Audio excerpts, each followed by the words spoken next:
What's good, YouTube? It's your boy JusticeXFalls. We're back at it again with another video, and today we're reacting to some WWE content, courtesy of Wrestlamia.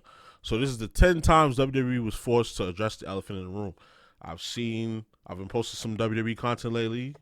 You guys been messing with it, so I figured I'd double down on that and do a reaction. So without further ado, let's get to the video. When something huge goes down behind the scenes in WWE, it's perfectly common for WWE to ignore it and pretend it never happened.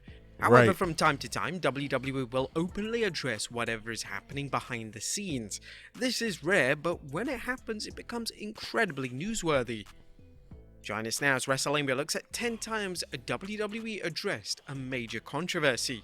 I wonder how many of these I'll remember out of the 10, because I've like in recent years I've been like following behind the scenes stuff, like probably since like 2016, 2017 when I started getting back into wrestling after not watching it like faithfully for mad years. So we'll see. Be sure to subscribe and hit that notification bell for daily wrestling videos, and follow us on Facebook for exclusive lists. Also check out Wrestlamia.co.uk and our own wrestling channel. Incredible. Hey, Undertaker. That's Undertaker shit. Yeah. Number 10, CM Punk's walkout. On the night after the 2014 Royal Rumble, CM Punk walked out of WWE. Punk was frustrated with every aspect of WWE and he simply wanted out. This threw a wrench in WWE's WrestleMania plans, as Punk was set to face Triple H in one of the biggest matches on the entire card. WWE for a few weeks ignored Punk's walkout, but on the March 3rd, 2014 edition of Raw, WWE felt like now was the perfect time to address Punk's absence. Raw kicked off with CM Punk's theme song playing, but this wasn't Punk. It was his former manager Paul Heyman. Heyman would smartly mention Punk's issues with WWE management before referencing how Punk's downward spiral started when he lost to The Undertaker at WrestleMania 29. This was an ingenious way for WWE to reference Punk's departure, but it also shifted focus and began the build to Undertaker vs Brock Lesnar at WrestleMania 30. Number 9, The Terror. That one I remember. Yeah, Punk he dropped the pipe bomb interview, and then since he lost to Undertaker, everything just went downhill. Like, I thought Punk would be if you're gonna let a new guy beat him, I thought it was either gonna be Punk or Bray Wyatt. Like, I don't think it should have been Roman to be the first guy. Not the Roman back then. Like, if it was just Roman now, this bloodline Roman, but back on topic. Yeah, the walkout was crazy. I understand his gripes with the WWE. It's legitimate. And Triple H didn't want to put him over anyway, so he probably was going to lose that match anyway. So he was like, you know what? F this, I'm out. Overall reaction to Battleground 2014. Battleground 2014 was a rather lackluster pay-per-view that didn't feature anything meaningful or substantial on the show. WWE received a ton of criticism for how the show was booked, and in a rare move, they addressed these criticisms during a Triple H-led promo on Raw the next night. The game would openly mock fans, referencing how they tweet their displeasure when they... Hold on, I remember there was a vote for what this title right here would be named, I believe. There was a vote. It was either before or after this era, like when these were the two belts that you can win. And it was some weird name. I think it was this. Yeah, I think when this championship first came out, they had a fan vote. That's when it was letting the fans vote on which match should happen next. And then they let the fans vote on what the next title should be called, and they came up with WWE World Heavyweight Championship. Or the next night. The game would openly mock fans, referencing how they tweet their displeasure when they don't like the product, and how fans threaten to stop watching even though they will continue to watch the WWE product no matter what. This was a unique way to handle the poor reception of a WWE pay-per-view, and naturally could have addressed the poor pay-per-view feedback behind the scenes. We're reinventing our network. I don't know if this is copyright. Yo, I went to a warehouse one time, bro, like to get my package. Yo, I had to go to the depths of humanity. Like, them warehouses be in the middle of fucking nowhere, bro. Like, crazy, yo. I gotta start doing story times with y'all, because I got a lot of stories to tell. Like, write in the comments if y'all want me to start doing story times. Like, I'll play a game and then I'll tell a story over the top of it.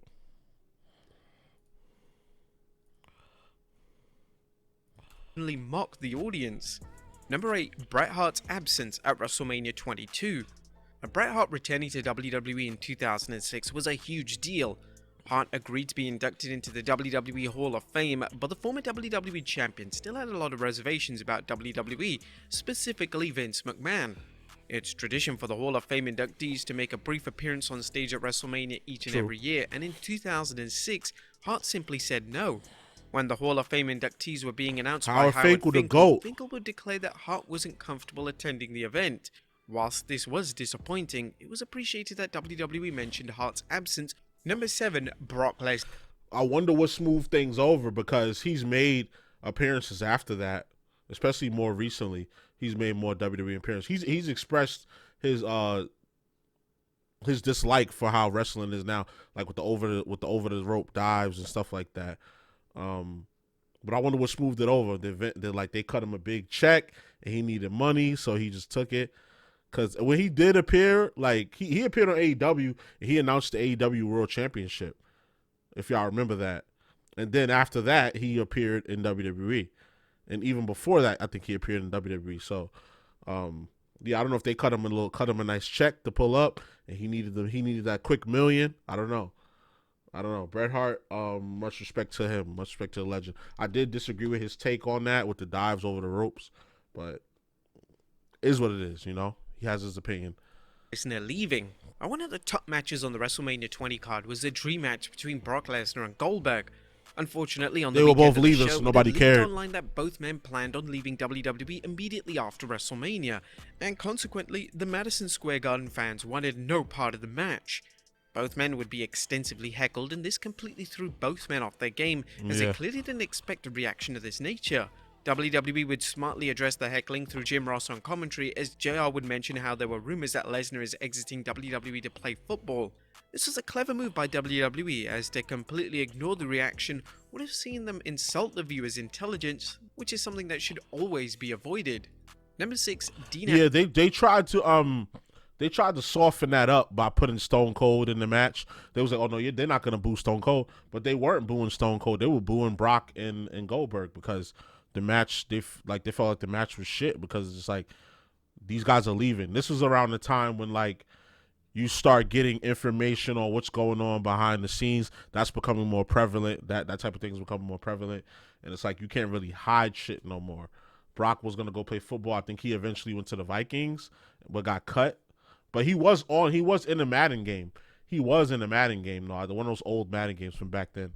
And then Goldberg, I think he was just retiring or whatever. He just didn't feel like wrestling anymore. Because I don't remember him going to any other promotion. There wasn't really any other promotion for him to go to except like maybe Japan. He wasn't going to do nothing other than NJWP, because like everything else for him would be a step back. So at that point in his career, so yeah. Ambrose's WWE departure. In 2019, I knew he was WWE leaving. announced that Dean Ambrose was leaving WWE. This was unprecedented, as to when the top star is leaving the company, it's uncommon for WWE to make it common knowledge. Nevertheless, WWE would reveal that Ambrose would be leaving once his contract had expired. Some fans immediately thought that this was a work, and they had justification in thinking so, but it was completely legitimate. WWE's logic behind the move was that they wanted to market the fact that one of their top stars was leaving, so every appearance that Ambrose was making would seem like a big deal. They would also reform the Shield, and they would market specific events based on the last time fans could see the Shield compete as a complete trio. Number 5, low rating. Yeah, they knew he was leaving, so that's why they kind of forced the Shield back together. Some people thought that it was like, they're trying to butter him up to get him to stay, but he had already had his mind made up. They were putting him in some shitty promos, and he made the best of it. You know, they'll put him in whack promos, and it just wasn't it. It just wasn't it. Like when he was tagging with Seth Rollins, and then they was facing the feud with the Bar. That was a fire feud. And they won the tag team championships. That was a dope feud. And then around that time, I think Drew McIntyre and Dolph Ziggler were partners as well. They won the belts around that time. But the Bar was like the tag team around that time on Raw. And then New Day and Usos was feuding on SmackDown. That was a great time for tag team wrestling. Not gonna lie, it was a lot of good tag teams around that time, this was just a few years ago, probably like 2018, 2017. But yeah, I'm glad Dean Ambrose left. Now he's John Moxley, and he's killing it over in AEW, and I'm happy for him and Renee, because Renee ended up leaving WWE and going over there too. So that's his wife, Renee. What they call her on TV? I don't know what they call her. I forgot what they call her on TV, but Renee PK. That's her real name. Ratings addressed. At WWE are traditionally reluctant to mention low ratings on their show, but in 2018 they decided to make it an entire storyline. Baron Corbin, who was the authority figure on Raw at the time, would be ridiculed by the McMahon family for the low ratings on the show. Corbin would be blamed for the poor product and why the product was disliked by a strong majority of fans. This was a bizarre way for WWE to address the low ratings. The weirdest thing was that it was still obviously the same people running the show behind the scenes, so I don't know if that's copyright, because it's always something. Somebody's always claiming some type of sound. Like, I'm not trying to steal your sound. I'm just reacting to it, bro. If anything, I'm promoting your sound. Like, I don't know. That copyright shit is so weird, bro.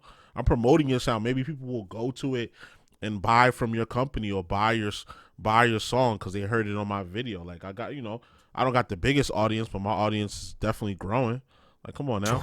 With more arriving, it's ridiculous. Nothing was gonna change. It was almost as if WWE wanted to avoid any responsibility for the low ratings, and they believed that placing the blame solely on one single character would shift any fingers being pointed their way. It was a daring approach, to say the very least. Number 4, Sasha. One thing I would say about Baron Corbin is because the thing with him is like he be wilding on Twitter, and like he got some heat backstage with some people. So, the management kind of shits on him a little bit, a lot of it actually, but he sticks through it. He's a team player, and plus he's already rich. He was an NFL player. Like, pretty sure he got money saved up from that. So he's just wrestling and he's just living his life. Like, I don't think he really cares that he's not really getting pushed right now. He's just there collecting good money. He would make he could wrestle more somewhere else, but probably make less money.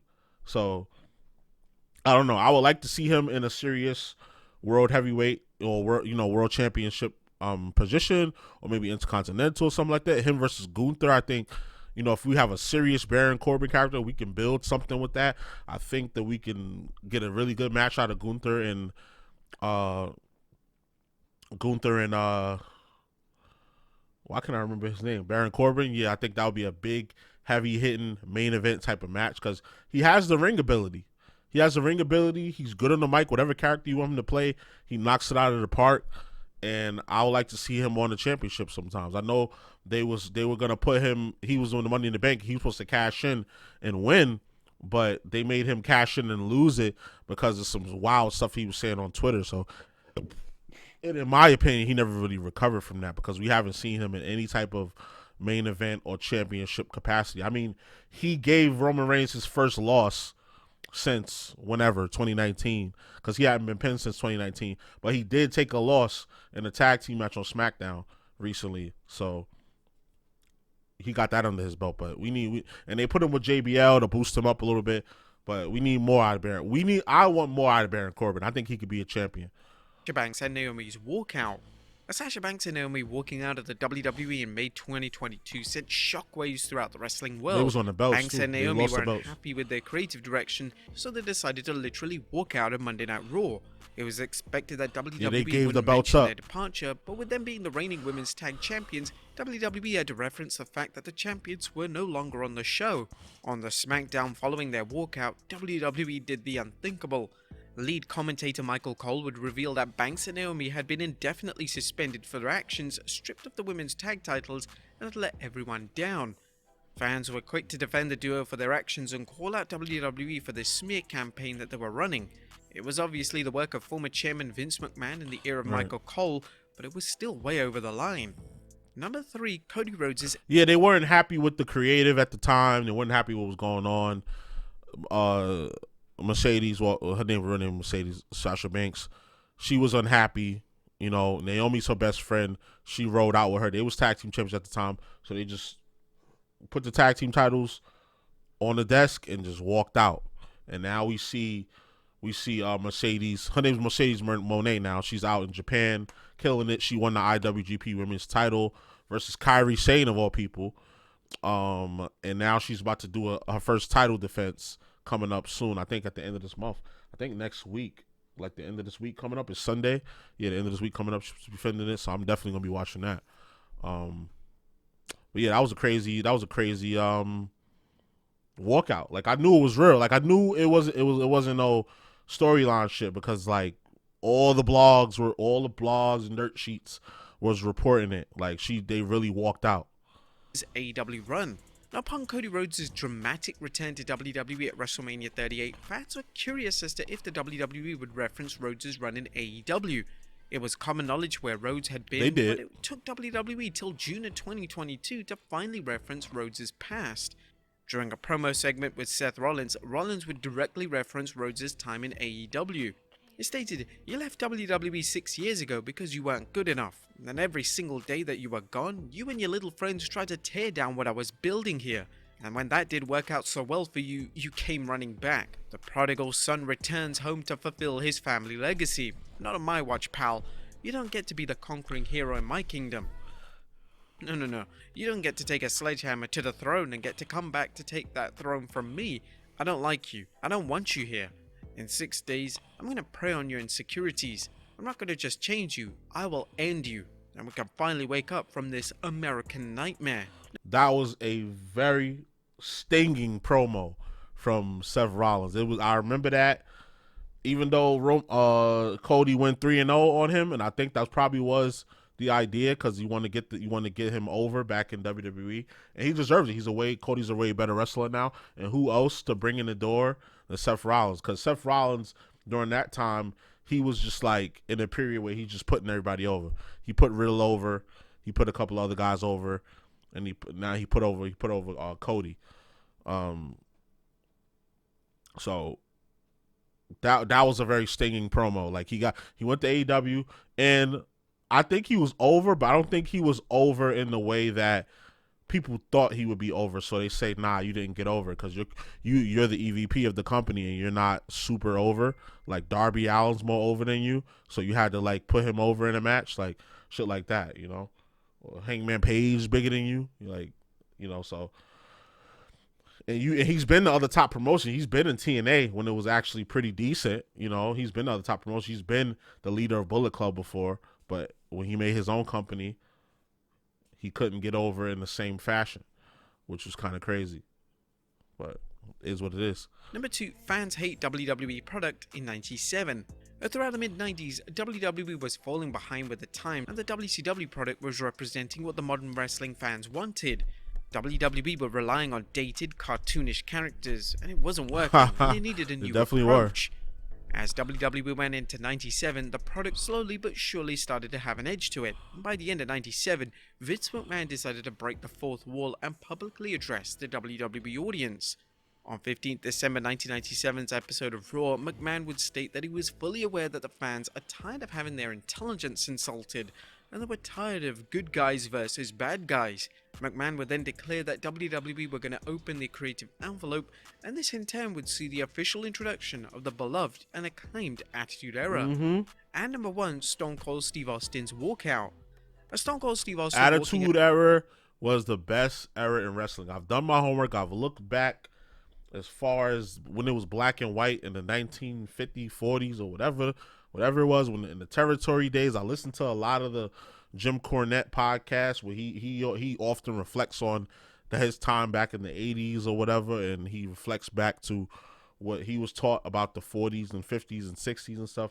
So I know my wrestling. And I went back and watched those matches too.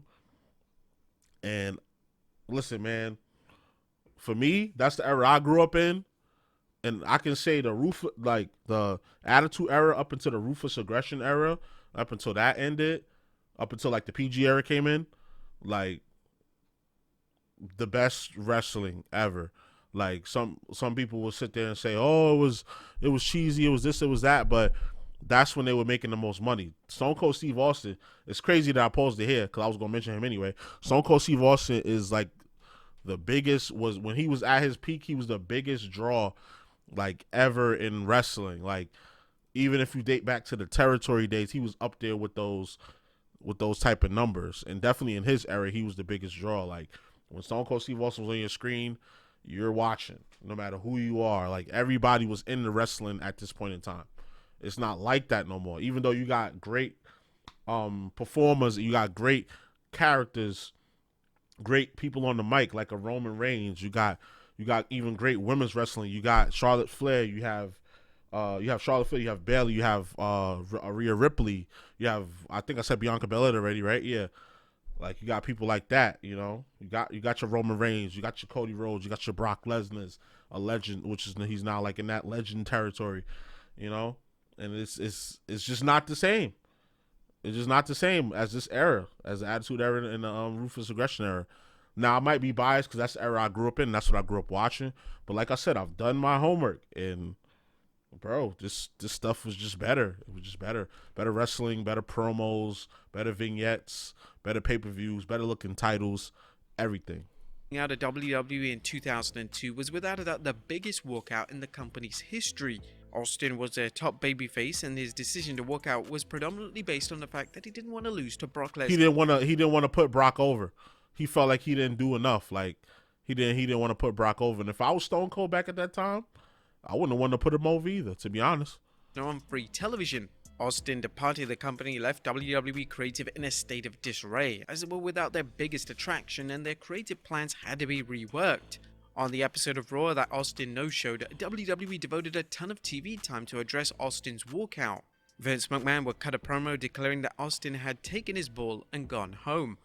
The Rock would also cut a promo informing anyone who didn't want to be with the company to get the F out. The digs and shots would continue, and McMahon would even declare on an episode of WWE Confidential that Austin wouldn't be welcome back in any capacity. In reality, the relationship between Austin and McMahon would eventually be rectified, and Austin would return in early 2003 to build towards his retirement match against The Rock. Yep. But there you have it, folks. And that match was one of the highest rated matches in WWE history. So that was capped. That was all lip service because they was eventually going to bring him back, and they've brought him back mad times throughout the years. If you've been watching wrestling since then, so yeah.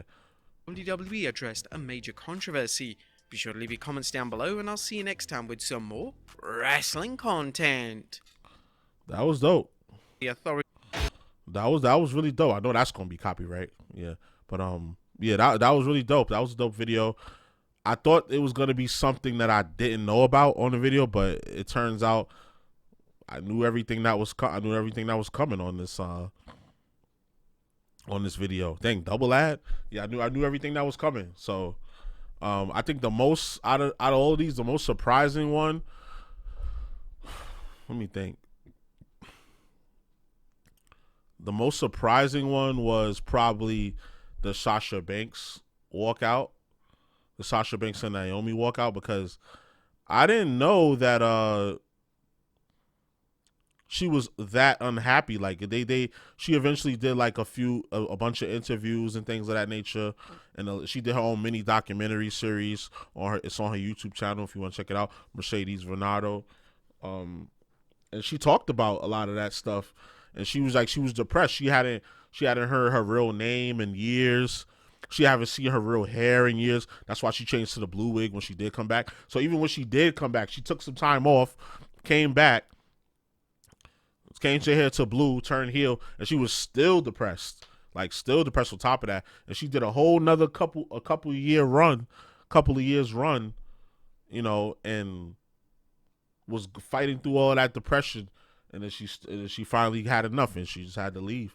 She just had to go, and I understand. Now, Naomi's a friend of hers in real life, so it's just like she supported her too in the walkout. I don't know what Naomi's gonna do as far as wrestling move forward. It kind of looks like she's just been, you know, in Sasha's entourage, and just been chilling on that end, because Jay, you know, her husband is Jimmy Uso, so he's getting top dollar right now. So whatever money she had left over, or whatever her side hustles and brand deals she got, and then plus what her husband always gonna take care of her, so she good right now. She's in a good position. So yeah, this was a dope video. I think I might do more of these. Let me know if y'all want to see more of this, or if y'all just want to see just straight gameplay. let me know. So y'all already know the vibes. Like, comment, subscribe, all that good stuff. It's your boy Justice Falls, and we out.